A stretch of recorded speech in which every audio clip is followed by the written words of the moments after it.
Bizda hozir himoya chizig'i mukammal ko'rib chiqildi. Mana shu ikkita serisda shunaqa qiziq bo'ldiki, hikoya o'zi Husanov kelgandan keyin ma'lum bo'ldi o'ynamasligi. Shikoyat ham yozishibdi. Ya'ni iltimosnoma boshqa qilishga rozi bo'lishmagan. Shu o'yinga o'tmaydi deyshgandi. Va Husanovni o'ynamagani qiziq tomoni Husanov uchun ham foydali bo'ldi. Sababi o'rniga O'rozov degan tandemi paydo bo'ldi.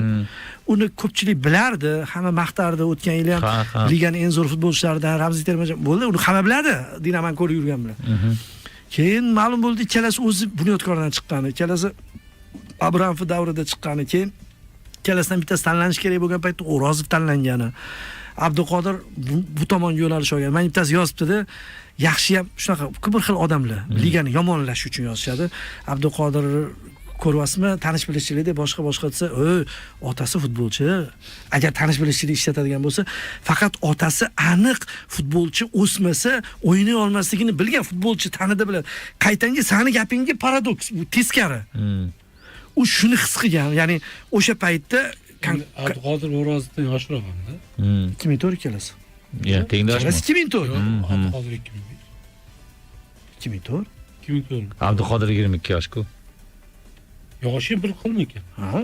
Voy, unda var shu kayf bo'pti-ku bir 10 yilga. Yo'q, qiziq, men mayli. Men shuni eshitdim. Men shuni eshitgandan keyin men endi adabiyot gaplashdik-ku endi, to'g'rimi? Shunaqroq badiiy burti bir narsalar qilmoqchi bo'ldim-da va qarab turibman O'rozov dahshat, o'sha kuni nimalar qilib tashadi Gabon bilan, o'sha qutqardi, boshqa qildi. Keyin Husanov tushdi kecha. Shunda tushdida tezlik kerak bo'lgan paytda yaqqol bitta O'rozov bilan emas, hamma bilan farqi borligini ko'rsatdi. Bitta o'zi turib, men shuni Van Deyk ko'rdim. Van Deyk Liverpoolning eng yulduzli paytida nimaga Trent Alexander-Arnold bilan Robertson kuchayib ketgan? Bemalol o'ynardi. Shu bo'lgan. Chunki u 2-1 chiqayotgandan strafovkani, ana Tottenham o'yinchilari bor-ku, bir kishi ikkitani yopganda. Yo'q, yopmagan, bilasizmi? O'zining anaqasi bor. Sarladi. Yomonroq tepadiganiga qoldirgan. U rostdan qiyshiqroq tepib yuborgan. Shuni o'ylagan ketayotgan paytda-da, men uni tahlillarda ko'rdim. Van Deyk rostdan nima qildi? O'sha Van Deyk bo'lib berdi-da. O'sha prime'ini bemalol aniq qilib yuribdi. O'shani hisobiga oxiri Behruz o'zi himoyaga olingan yigit butunlay oldinga chiqdi. Ko'rdingizku, oxirlarda yuruvdi. Keyin Behruz qarasa oldinga chiqib turibdi, bo'ldi, bu ishni yaxshiroq qiladigan bola bor dedi, Aljon tushirib yubordi. Kannavaro. Va keyin bilgan bo'lsangiz, Venezuela hech narsa qila olmagandan keyin bu tugadi hali. Pozitsion hujumlar tugagandan keyin faqat oshirib berish boshlandi. Rondon tushgandan keyin. Shuna oshirib. Rondonga shunaqa o'ynashadi o'zi. Bitta Husanov o'zi hal qildi. Va shu joyda ham Husanov qanaqa skill bo'yicha terma jamoada tengsiz ekanligini ko'rsatdi. O'rozov bo'lsa ham, uni ham baribir jihatlari bor. Diyashga o'xshab turib qaytarar ekan misol uchun. Bu ham kerak edi. Abduqodirga o'xshab turib faqat qullaydigan emas. Darvozada qolib ketishlar ham bor. Boshqa oxirgi bo'lib 2 marta, 3 martalab qaytarayotgan futbolchi bejiz emasdi. Va bu Dinamo Samarqandda ham ko'p ko'rilgan. O'zi yozishdi ham, Dinamoning o'yinini ko'rib yurganlar ajablanmaydi bunga dedi. Qaytib kelishlari, endi O'zbekiston chempionat darajasida u yetib oladi boshqalar. Ammo yo'qda baribir kattaroq futbolchilar o'ynadi-ku kecha. U yo'q kirishdagi yetib oldi-da. Juda oson yetib oldi, oxiri yugurmay ham qo'yishdi. Bir g'alati holatga tushib qolishdi. Bitta o'zi turib olgan Husanovni men juda kuldim ham-da sharhda. Bitta o'zi go'yoki 4 tani qayoqqa oshirsam yetib olaman degan. Butun hududni nazorat qildi. Va shu joyda 2 marta O'rozovga vaziyat bo'ldi. Yutuqli joyida O'rozovdan o'tib ketib qoldi. Farq, ligalar farqi. Endi Husanov o'zi naryoqda tortishyapti. Boshqa Yevropani top himoyachilari bilan shu skill bo'yicha bemalol tortishayotgan bola tabiiy zo'r bo'ladi. Faqat mana shu hikoya ikkita o'yinda bitta futbolchini o'ynamaganiga, boshqa futbolchini ochilganiga, keyin ikkalasi tandem bo'lib o'ynaganiga masala yopildi. Himoyada yopildi deb o'ylayman. Jamol to'g'ri aytdi. Bashurmatov uchinchisi. Uchalasi ham yosh, uchalasi ham bir-birini to'ldirib yotibdi. Nima qilayotganini bilib turibdi. Endi hali Husniddindan umid bor. Husniddin taqalganda bo'ladi. Husniddin qaytgani bilan qanaqa sport formada bo'ladi? Yo'q, o'ynamasa kerak. U tiklanishga juda ko'p vaqt ketadi. Hali juda qiyin tanlov. Hali 26 ta futbolchi 3 tasi aniq. 3 ta darvozabonda 23 ta futbolchini tanlash kerak. Kanava. Ya'ni ikkitasi aniq, Husanov va Shomurodov aniq. Bu ham juda dahshatda hali. Chunki xohlaymizmi, yo'qmi, jahon chempionati saralashda qahramonlik ko'rsatgan futbolchilar hammasi ham bormaydi. Bu iloji yo'q uni.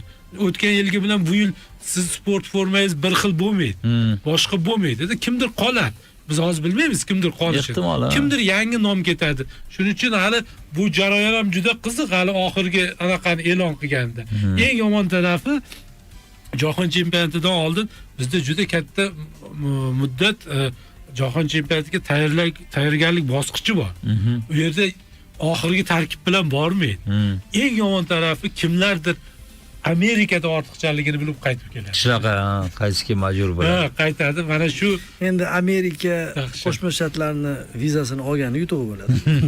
Shunga o'yladim. Ya, demoqchiman, men ham shuni o'yladim. Men ikkinchi tomondan kelmoqchiman-da, Jamolni qolib ketishini o'ylayapti, lekin o'sha paytda juda ko'p futbolchilarda intilish boshqacha o'zgarish bo'ladi. Chunki Fabio Cannavaro birinchidan ya o'zi uzr gapingiz bo'ldim.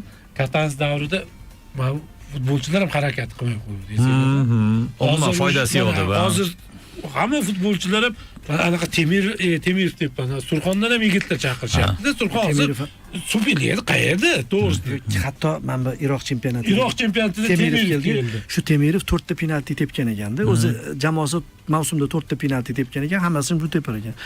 Va shuni bilar ekanda. Penaltiga yaqin tashadi. O'rgangan. Penalti tepganini qarang, hali Hollandga o'xshab tepdi, yugurib. Ya u keyin Iroq chempionatida bombardirda u. Bombardir.